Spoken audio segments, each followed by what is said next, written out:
ሰላም ጤና ይስጥልኝ አድማጭ ተመልካቾቻችን፣ ለዕለቱ የያዝናቸውን ዋና ዋና ጉዳዮች ማሰማት እንጀምራለን። አብራችሁን ቆዩ። በአማራ ክልል የደቡብ ጎንደር ዞን መቀመጫ በሆነችው ደብረ ታቦር ከተማ በፋኖ ታጣቂዎችና በመንግስት ኃይሎች መካከል በተካሄደ ግጭት የህይወትና የንብረት ጉዳት መድረሱን ነዋሪዎች ተናገሩ።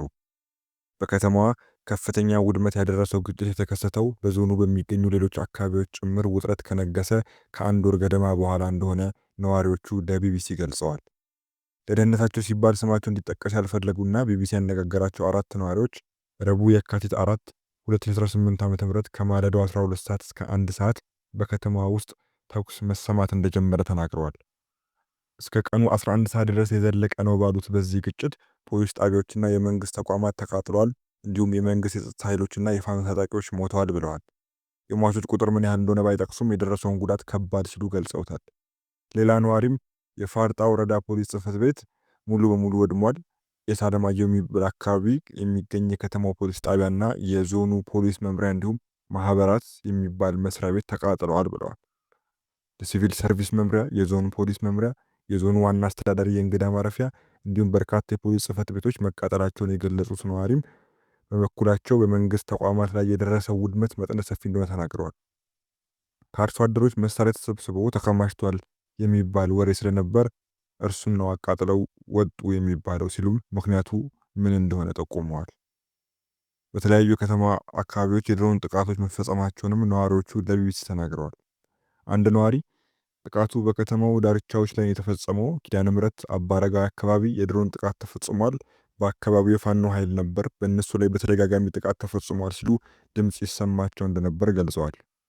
ከዚህም ባሻገር በወቅቱ ሲንቀሳቀሱ የነበሩ 4 የሚደርሱ ሰላማዊ ሰዎች መገደላቸውን ነዋሪው አክለዋል። በግጭቱ ስለደረሰው የጉዳት መጠን ከአካባቢው መስተዳደር የተገለጸ ነገር የለም። ከአካባቢው አስተዳደሮችና የኮሚኒኬሽን ኃላፊ ዝርዝር መረጃ ለመጠየቅም የተደረገው ጥረት አልተሳካም። የከተማው አስተዳደር ባወጣው መግለጫ ወራሪ ሲል የገለጻቸው ኃይሎች በመንግስትና በግለሰብ ንብረት ላይ ውድመትና ዘረፋ መፈጸማቸውን ገልጿል። ታጣቂ ኃይሎቹን በስም ያልጠቀሱ አስተዳደሩ ታጣቂ ቡድኑ ብዛት ያላቸው የከተማ አስተዳደሩ ተቋማት፣ የደቡብ ጎንደር ዞንና የፋርጣ ወረዳ ተቋማት በእሳት እንዲቃጠሉ እንዲሁም የኤሌክትሮኒክስ ዕቃና ሌሎች ቁሳቁሶች እንዲወድሙ አድርጓል ብሏል። ከዚህም በተጨማሪ አምቡላንሶችና ተሽከርካሪዎችን እንዳቃጠሉም ገልጿል።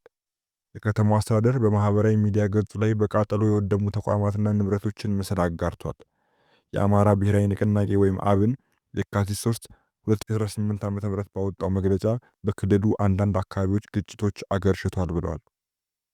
አካባቢዎችን በስም ያልጠቀሰው የፓርቲው መግለጫ ባለፉት ጥቂት ጊዜያት ታይቶ የነበረው አንጻራዊ መረጋጋት ከሰሞኑ ወደ ተባባሰ የትጥቅ እንቅስቃሴ መቀየሩን ገልጿል።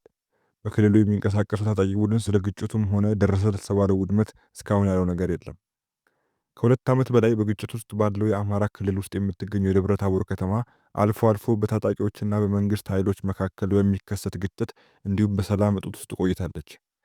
በአካባቢው ተሰማርቶ የነበረው የመከላከያ ሰራዊት በተወሰነ መልኩም ቢሆን በከተሞች አካባቢ ግጭቱ ጋብ ብሎ እንዲቆይ አድርጎ ነበር ይላሉ ነዋሪዎች። ሆኖም የመከላከያ ሰራዊት ከደቡብ ጎንደር ዞን መውጣቱን ተከትሎ የፋኖ ታጣቂዎች ረቡዕ ዕለት ወደ ከተማዋ እንደገቡ ይናገራሉ። አንድ ነዋሪ ባለፈው ሳምንት አርብ ጥር 29 2018 ዓ.ም መከላከያ ከደቡብ ጎንደር ወጥቶ ነበር፣ ከዚያም ፋኖዎች በየወረዳው ገቡ፣ ከዚያም ወደ ዞኑ ገቡ ብለዋል። በከተማዋ ዙሪያ ለአንድ ሳምንት ያህል ውጥረት እንደነበር ያስታወሱት ነዋሪው ማክሰኞ ዕለት በስራ ላይ ሳሉ የፋኖ ታጣቂዎች በመኪና ተጭነው ወደ ከተማዋ እያመሩ እንደሆነ ሲሰሙ እኩለ ቀን ላይ ስራቸውን አቋርጠው ወደ ቤት መመለሳቸውን ተናግረዋል። በዙሪያው ውጊያ ከተጀመረ አንድ ሳምንት ሆኖታል። ሰኞ ዕለት ማታ ጀምሮ በደብረ ታቦር አለመረጋጋት ነበር። ከዚያ ረቡዕ ጠዋት 1 ሰዓት ጀምሮ እስከ ቀኑ 11 ሰዓት ድረስ ከተማው ግጭት ውስጥ ነበር። የድሮን ጥቃት ነበር። ከሁለቱም ወገን በፋኖም በሚሊሻም ብዙ ሰዎች ሞተዋል ብለዋል። አብንም ከትናንት በስቲያ ማክሰኞ ዕለት ባወጣው መግለጫ በዝርዝር ያለው ነገር ባይኖርም የአገር መከላከያ ሰራዊትን መነቃነቅ ተከትሎ ህዝባችንን ለዳግም ሰብአዊ ቀውስ የሚዳርግ ሁከት ተከስቷል ሲል የመከላከያ ሰራዊት እንቅስቃሴ እንደነበር አመልክቷል። ከተማዋ አሁንም ከስጋት የተላቀቀች ባይሆንም ከረቡዕ አመሻሽ 11 ሰዓት በኋላ ተኩስ አለመኖሩን ነዋሪዎች ተናግረዋል። የመከላከያ ሰራዊት ወደ ከተማዋ እያመራ እንደሆነ ከተሰማ በኋላ ታጣቂዎቹ ከከተማው መውጣታቸውን ነዋሪዎቹ ገልጸዋል። እንደ ነዋሪዎቹ ከሆነ ከተማዋ አሁን ላይ በመንግስት የጸጥታ ኃይሎች በቁጥጥር ስር ትገኛለች። በግጭቱ ሕይወታቸው ያለፈ የጸጥታ ኃይሎች የቀብር ስነ ስርዓት ሐሙስ ላይ ይሰማ ከነበረ የተኩስ ድምፅ ባለፈ ምንም አይነት የመሳሪያ ድምፅ እንዳልነበር ነዋሪዎቹ ገልጸዋል።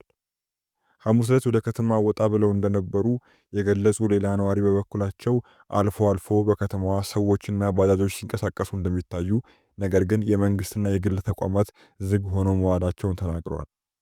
የከተማ አስተዳደሩ ከተማዋ ከረቡዕ አመሻሽ ጀምሮ ወደ ቀደመ እንቅስቃሴ መመለሷን በማህበራዊ ሚዲያ ገጹ አስታውቋል። የንግድ ድርጅቶችና አገልግሎት ሰጪ ተቋማት ስራ መጀመራቸውን ጠቅሶ በከተማዋ የነበረውን ሰላም ለመመለስ እንደሚሰራ ገልጿል። ከተማዋ ከሰሜኑ ጦርነት አንስቶ ሰላም አግኝታ አታውቅም ያሉ አንድ ነዋሪ ግን ኑሯቸው አሁንም የሰቆቃ እንደሆነ ተናግረዋል። ነገም እንደሚሆን አናቅም፣ የፋኖ ታጣቂዎችም የመንግስት የጸጥታ አካላቶች ናቸው የሚያስጨንቁን ሲሉ አጣብቂኝ ውስጥ መግባታቸውን ገልጸዋል።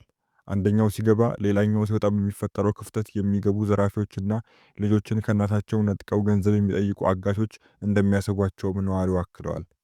የእኛ የአደጋ ጊዜ ስልክ 911 መድኃኔዓለም ብቻ ነው ሲሉም ለሰላማቸው እምነት የሚጥሉበት አካል እንደሌለ በተስፋ መቁረጥ ተናግረዋል። በደብረ ታቦር ከተማ ስለተከሰተው ግጭት የአማራ ክልል አስተዳደር እስካሁን ያለው ነገር የለም። በመጨረሻም የሶማሊያው መሪ ጎረቤት ሀገራት እስራኤል ለሶማሊላንድ የሰጠችውን እውቅና ይደግፋሉ ሲሉ ከሰሱ። የሶማሊያው ፕሬዝዳንት ሐሰን ሼክ መሐሙድ ስማቸውን ያልጠቀሷቸው ጎረቤት ሀገራት እስራኤል ለሶማሊላንድ የሰጠችውን የአገርነት እውቅና ይደግፋሉ ሲሉ ከሰዋል። ፕሬዝዳንቱ ለንደን ውስጥ ለሚታተመው አሽራቅ አልአውሳጥ ለተባለው የአረብኛ ጋዜጣ በሰጡት ቃለ ምልልስ ላይ አገራቱ እስራኤል ለሶማሊላንድ የሰጠችውን እውቅና ራሳቸውን ጥቅም ሊያውሉት ይፈልጋሉ ሲሉ ከሰዋል። ፕሬዝዳንት ሐሰን ለዚህ ክሳቸው የትኛውም ሀገር በስም ያልተጠቀሱ ሲሆን አንዳንድ የቀጠናው ሀገራት ይህንን አጋጣሚ የሶማሊያን አንድነትና የቀጠናውን መረጋጋት ለአደጋ አጋልጠው ጠባብና የአጭር ጊዜ ጥቅማቸውን ለማሳካት ይፈልጋሉ ብለዋል። ለዚህ ክሳቸው የትኛውንም ሀገር በስም መጥቀስ አልፈልግም ያሉት ፕሬዝዳንቱ ነገር ግን ይህንን እውቅና አንዳንዶች ውስን ጥቅም ማግኘት የሚያስችላቸው አድርገው ሊመለከቱት ይችላሉ በማለት ተናግረዋል። እስራኤል ባለፈው ታህሳስ ወር ሶማሊያ የግዛቷ አካል አድርጋ ለምትቆጥራትና የራሷን ነጻ ሀገርነት ላወጀችው ሶማሊላንድ እውቅና ከሰጠች በኋላ ሶማሊያን በመደገፍ በርካታ ሀገራትና ተቋማት ተቃውሟቸውን ገልጸዋል።